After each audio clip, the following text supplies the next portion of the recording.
Hi ಎಲ್ಲ big boss ಲವರ್ಸಿಗೆ ನನ್ನ ಕಡೆಯಿಂದ ಬಿಗ್ ಹಾಯ್.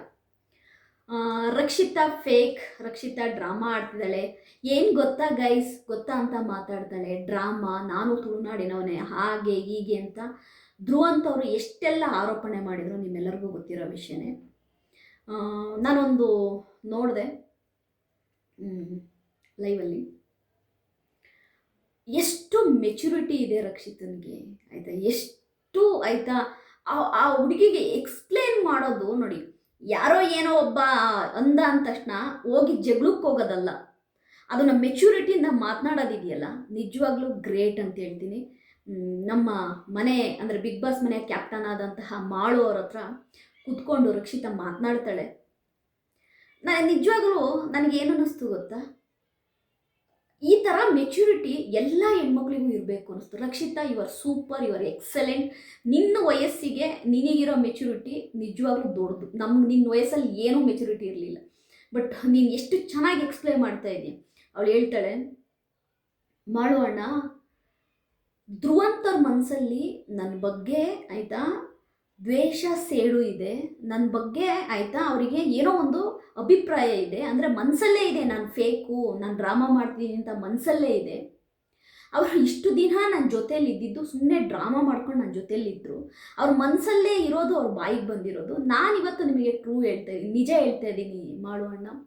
ನಾನು ವಿಡಿಯೋ ಮಾಡೋತ್ತಿಗೆ ಎಕ್ಸೈಟ್ಮೆಂಟಾಗಿ ಮಾತನಾಡೋದು. ನಾನು ಹಾಯ್ ಗೈಸ್, ಹೇಗಿದ್ದೀರಾ ಗೈಸ್, ಗೊತ್ತಾ ಗೈಸ್, ಇದು ನಾನು ಎಕ್ಸೈಟ್ಮೆಂಟಲ್ಲಿ, ನಾನು ಯೂಟ್ಯೂಬ್ ವಿಡಿಯೋನ, ಯೂಟ್ಯೂಬ್ ವ್ಲಾಗ್ಸ್ನ ನಾನು ಎಕ್ಸೈಟ್ಮೆಂಟಲ್ಲಿ ಮಾಡೋದು. ನಾನು ಅದೊಂದು ಆ ಫ್ಲೋ ಅಲ್ಲಿ ನನಗೆ ಹೇಗೆ ಬರುತ್ತೆ ನಾನು ಹಾಗೆ ಮಾತನಾಡ್ತೀನಿ ಮಾಡೋಣ. ಆದರೆ ನಾನು ಬಿಗ್ ಬಾಸ್ ಮನೆಗೆ ಬಂದ ಮೇಲೆ ಯಾವಾಗಾದ್ರೂ ನಾನು ಹಂಗೆ ಮಾತನಾಡೋದನ್ನು ನೀವು ನೋಡಿದ್ದೀರಾ? ಯಾವಾಗಾದ್ರೂ ನನ್ನ ಹತ್ರ ಎಕ್ಸೈಟ್ಮೆಂಟಲ್ಲಿ ಹಾಯ್ ಗೈಸ್ ಏನು ಗೊತ್ತಾ ಹಾಗೆಲ್ಲ ಮಾತನಾಡೋದು ನೀವು ನೋಡಿದ್ದೀರಾ? ಅದನ್ನು ಅವ್ರು ವ್ಯಂಗ್ಯ ಮಾಡಿ ತೋರಿಸಿದ್ದು ನನಗೆ ತುಂಬ ಬೇಜಾರಾಯಿತು. ಬಟ್ ಇರಲಿ, ಅವ್ರ ಮನಸ್ಸಲ್ಲಿ ಇರೋದನ್ನು ಅವ್ರು ಹೊರಗಡೆ ಹಾಕಿದ್ದಾರೆ. ನಾನು ಡ್ರಾಮಾ ಫೇಕ್ ಅಂತ ಅವ್ರಿಗೆ ಮೊದಲಿನಿಂದನೂ ಅನಿಸಿ ನನಗೆ ಅದನ್ನು ಈಗ ಹೇಳ್ತಾ ಇದ್ದಾರೆ. ಆದರೆ ಅವರು ಎಲ್ಲವನ್ನೂ ಮನಸ್ಸಲ್ಲಿ ಇಟ್ಕೊಂಡು ಹೇಗೆ ಅವ್ರ ಕೈಲಿ ಚೆನ್ನಾಗಿರೋಕ್ಕಾಗುತ್ತೆ? ನೋಡಿ, ಆ ಹುಡುಗಿಗಿರೋ ಮೆಚುರಿಟಿನ, ರಕ್ಷಿತೆಗಿರುವ ಮೆಚುರಿಟಿ ನಿಜವಾಗ್ಲೂ ಧ್ರುವಂತಂಥವ್ರು 100 ಜನ ಬಂದರೂ ಕೂಡ ರಕ್ಷಿತನ್ನ ಆಯಿತಾ ರಿಯಾಕ್ಟ್ ಮಾಡಿಸ್ಕೊಳಕ್ಕೆ ತುಂಬ ಕಷ್ಟ ಇದೆ. ಅವಳು ರಿಯಾಕ್ಟ್ ಮಾಡಲ್ಲ ರಕ್ಷಿತಾ. ಧ್ರುವಂತಲ್ಲ, ಯಾರೇ ಏನೇ ಹೇಳಿದ್ರು ಕೂಡ ರಕ್ಷಿತಾ ರಿಯಾಕ್ಟ್ ಆಗಲ್ಲ. ಅದನ್ನು ಹೆಂಗೆ ಉತ್ತರ ಕೊಡಬೇಕು ಹಂಗೆ ಉತ್ತರ ಕೊಡ್ತಾರೆ. ಮಾಡೋರಿಗೆ ಗೊತ್ತಾಯಿತು, ಹೌದು ನೀನು ಹೇಳೋದು ಕರೆಕ್ಟು ರಕ್ಷಿತಾ, ಹೌದು. ಅದು ಯೂಟ್ಯೂಬ್ ವಿಡಿಯೋ ಬೇರೆ, ಯೂಟ್ಯೂಬ್ ವಿಡಿಯೋ ಅನ್ನೋದು ಬೇರೆ, ಅದು ಒಂದು ಎಕ್ಸೈಟ್ಮೆಂಟ್. ಈಗ ನಾನು ಒಂದೊಂದು ವಿಡಿಯೋದಲ್ಲೂ ಕೂಡ ಒಂದು ಎಕ್ಸೈಟ್ಮೆಂಟಲ್ಲಿ ಹಾಯ್ ಫ್ರೆಂಡ್ಸ್ ಎಲ್ಲರೂ ಹೇಗಿದ್ದೀರಾ ಆಯಿತಾ, ಎಲ್ಲರಿಗೂ ಬಿಗ್ ಬಾಸ್ ಲವರ್ಸಿಗೆ ಆಯಿತಾ ಹಾಯ್ ಬಿಗ್, ಇದೆಲ್ಲ ಒಂದು ಎಕ್ಸೈಟ್ಮೆಂಟಲ್ಲಿ ಬರೋದು ಆಯಿತಾ. ಏನು ಈ ಬಿಗ್ ಹಾಯ್ ಅನ್ನೋದು ಆಯಿತಾ, ಬಿಗ್ ಬಾಸ್ ಲವರ್ಸಿಗೆ ಆಯಿತಾ ನನ್ನ ಕಡೆಯಿಂದ ಹಾಯ್ ಅನ್ನೋದು, ಇದೆಲ್ಲ ಒಂದು ಯೂಟ್ಯೂಬ್ ವಿಡಿಯೋ ಮಾಡೋಕ್ಕೆ ಒಂದು ಎಕ್ಸೈಟ್ಮೆಂಟಲ್ಲಿ ಬರೋದು. ಅದು ಮನೇಲಿ ನಾವು ಹಂಗೆ ಅನ್ನೋಕೆ ಹೋಗ್ತೀವ, ಇಲ್ಲ ಫ್ರೆಂಡ್ಸ್ ಹತ್ರ ಆ ಥರ ಮಾತನಾಡೋಕೆ ಹೋಗ್ತೀವ? ಯೋಚನೆ ಮಾಡಿ. ಆ ಹುಡುಗಿ ಕ್ಲಿಯಾರಿಟಿ ನೋಡಿ ಅಣ್ಣ, ಅದು ಯೂಟ್ಯೂಬ್ ವಿಡಿಯೋ ಸ್ಟಾರ್ಟ್ ಆಗೋತ್ತಿಗೆ ನಾನು ಎಕ್ಸೈಟ್ಮೆಂಟಲ್ಲಿ ಹೇಳೋದು ಆಯಿತಾ. ಏನು ಗೊತ್ತಾ ಗೈಸ್, ಅದು ಎಕ್ಸೈಟ್ಮೆಂಟಲ್ಲಿ ಮಾತನಾಡೋದು. ನಾನು ಇಲ್ಲಿ ಬಿಗ್ ಬಾಸ್ ಮನೆ, ಇದು ನನ್ನ ರಿಯಲ್ ಜೀವನ, ನಾನು ರಿಯಲ್ ಜೀವನದಲ್ಲಿ ನಾನು ಹೀಗೆ ಇರೋದು, ನನ್ನ ರಿಯಾಲಿಟಿ ಇದೆ. ನೋಡ್ರಿ ಆ ಚಿಕ್ಕ ಹುಡುಗಿಗೆ ಮೆಚುರಿಟಿನ, ಅದನ್ನು ಎಷ್ಟು ಕಾಮಾಗೆ ಕಂಪೋಸ್ಡಾಗಿ ಕುತ್ಕೊಂಡು ಮಾಡೋರ ಹತ್ರ ಹೇಳ್ತಾ ಇದೆ ಅವ್ರಿಗೆ. ಯಾಕೆ ಮಾಳು ಅವರು ಧ್ರುವಂತವ್ರನ್ನ ನಾಮಿನೇಟ್ ಮಾಡಿದರು ಅಂತ ಆಯಿತಾ ನೀವು ಅರ್ಥ ಮಾಡ್ಕೊಳ್ಳಿ. ರಕ್ಷಿತಾ ಬಿಡಿಸಿ ಹೇಳಿದ್ದಾಳೆ ಅಂದರೆ ಮಾಳು ಅವ್ರಿಗೆ ಅರ್ಥ ಆಗಿದೆ, ರಕ್ಷಿತನ ಕಡೆ ಸ್ಟೋರಿ ಅರ್ಥ ಆಗಿದೆ. ಯೂಟ್ಯೂಬ್ ವಿಡಿಯೋ ಬಂದಾಗ ಅದು ಯೂಟ್ಯೂಬ್ ವಿಡಿಯೋ ಗುರು, ಅದು ಯೂಟ್ಯೂಬ್ ವಿಡಿಯೋಕ್ಕೆ ಏನು ಬೇಕು ಕಂಟೆಂಟನ್ನು ಅದನ್ನು ಮಾಡ್ತಾಳೆ ರಕ್ಷಿತಾ.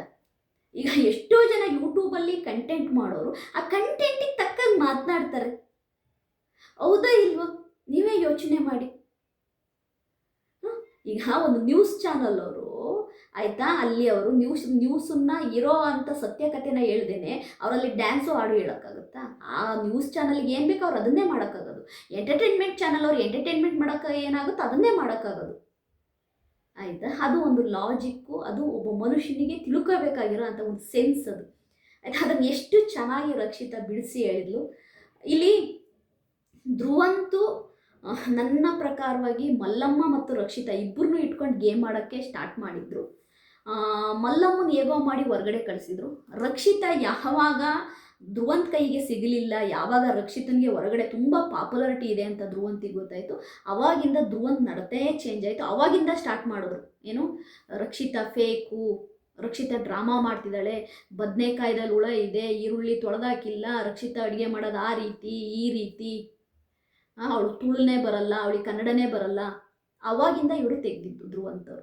ಇಲ್ಲೇ ಗೊತ್ತಾಗ್ತಾ ಇರುತ್ತೆ ಧ್ರುವಂತು ಬೇಕು ಅಂತ ರಕ್ಷಿತನ ಟಾರ್ಗೆಟ್ ಮಾಡ್ತಿದ್ದಾರೆ ಅನ್ನೋದು ಓಪನ್ ಆಗಿ ಗೊತ್ತಾಗ್ತದೆ. ಈಗ ರಕ್ಷಿತಾ ಹೇಳೋದು ನೋಡಿದ್ರೆ, ಸರ್ ನಾನು ಯೂಟ್ಯೂಬ್ ಮಾಡೋಣ, ನಾನು ಯೂಟ್ಯೂಬ್ ವಿಡಿಯೋ ಬಂದಾಗ ನನ್ನ ಒಂದು ಸಬ್ಸ್ಕ್ರೈಬರಿಗೆ ನಾನು ಏನು ಮಾತನಾಡ್ತೀನಿ ಅದು ಇಷ್ಟ ಆಗಿದೆ, ನಾನು ಹಾಗೆ ಮಾತನಾಡ್ತೀನಿ. ಆ ಎಕ್ಸೈಟ್ಮೆಂಟಲ್ಲಿ ಬರೋ ಮಾತದು.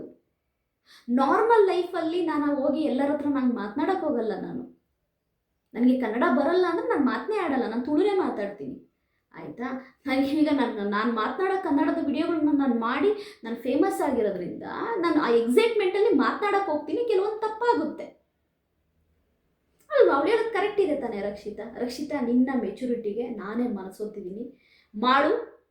ನೀನು ಈ ಥರ ಕೂರಿಸ್ಕೊಂಡು ಕೇಳಿದ್ದು ರಕ್ಷಿತನ ಸೈಡ್ ಸ್ಟೋರಿನ ನಿಜವಾಗ್ಲೂ ನಮಗೆ ಮಾಡೋ ಬಗ್ಗೆ ಇನ್ನೂ ಗೌರವ ಜಾಸ್ತಿ ಆಯಿತು. ಮಾಡು, ನಿನ್ನ ಕ್ಯಾಪ್ಟನ್ಸಿ ಸೂಪರ್ ಮಾಡು ನೀನು, ಆಯಿತಾ. ನೀನು ಎಲ್ಲರನ್ನೂ ಒಂದೇ ಥರ ನೋಡ್ತಾ ಇದೆಯಾ, ಒಂದೇ ತಟ್ಟಿಲಿಟ್ಟು ತೂಗ್ತಾ ಇದೆಯಾ, ಅದು ನಿನ್ನ ಒಂದು ಒಳ್ಳೆ ಗುಣ. ಮಾಡು. ನನಗೆ ಡೇ ಒನ್ನಿಂದ ಮಾಡು ಕಂಡ್ರೆ ತುಂಬಾ ಇಷ್ಟ. ಯಾಕೆಂದರೆ ಮಾಡು ಏನೇ ಮಾಡಿದ್ರು ಆ ಒಂದು ವಿಷಯ ಇಟ್ಕೊಂಡು ಮಾಡಿರ್ತಾನೆ, ಅದು ನನಗೆ ತುಂಬಾ ಇಷ್ಟ ಆಯಿತು. ರಕ್ಷಿತನ ಕಡೆಯ ಸ್ಟೋರಿ ಇದು. ಏನೋ ಫೇಕು, ಆಯಿತಾ, ಅವಳು ಡ್ರಾಮಾ ಮಾಡ್ತಿದ್ದಾಳೆ ರಕ್ಷಿತಾ ಅಂದ ಧ್ರುವಂತಿಗೆ ರಕ್ಷಿತನ ಉತ್ತರ ಇದು. ನಿಜವಾಗ್ಲೂ ರಕ್ಷಿತಾ, ನಿನ್ನ ಗೇಮನ್ನು ನೀನು ಆಡು, ನಿನಗೆ ಸಪೋರ್ಟ್ ಮಾಡೋ ಸಂಖ್ಯೆ ತುಂಬ ಇದೆ, ಆಯಿತಾ. ನಿನ್ನ ಕಪ್ಪು ಗೆಲ್ಲೋ ತನಕ ನಿನ್ನನ್ನು ಸಪೋರ್ಟ್ ಮಾಡೋ ಸಂಖ್ಯೆ ಅಷ್ಟು ನಿನ್ನನ್ನು ಸಪೋರ್ಟ್ ಮಾಡ್ತಾ ಇದೆ. ಈ ವಿಡಿಯೋ ನಿಮಗೆ ಇಷ್ಟ ಆದರೆ ಲೈಕ್ ಮಾಡಿ, ಸಬ್ಸ್ಕ್ರೈಬ್ ಮಾಡಿ. ಬಾಯ್.